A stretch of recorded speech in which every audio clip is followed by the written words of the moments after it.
Magkikilaw tayo guys ng dilis, diba? Yan yung ating sahog, sili, kamatis, sibuyas, ayan, kalamansi. Nakababad na yan guys sa suka. Ayan, titimplahan na lang natin yan, diba? Lagay na natin yung sili guys. Ayan, sarap to, kinilaw natin guys. Kompleto sa sahog. Kunti lang. Mas marami pa yung sahog guys kaysa dilis. Diba? Dahon sibuyas. Yan.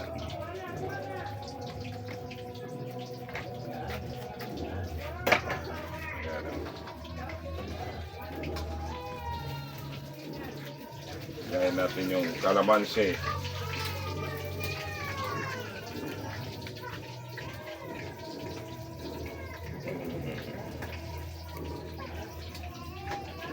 Kunting kalamansi lang guys kasi nakababad na to suka eh.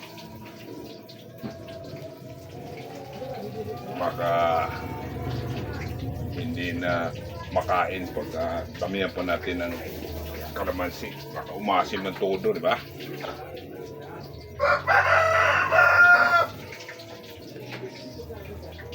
Baka pampalasa na lang yung kalamansi guys.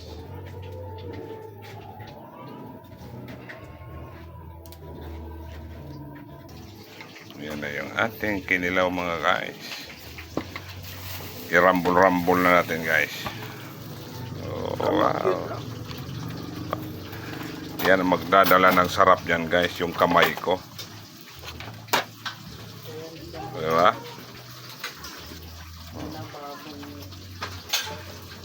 Diba? Sarap yan.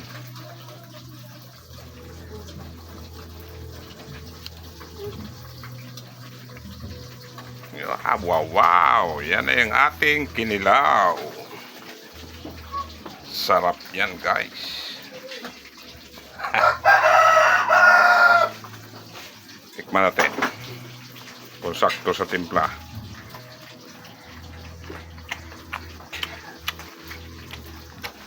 Ayos na mga guys. Kainan na.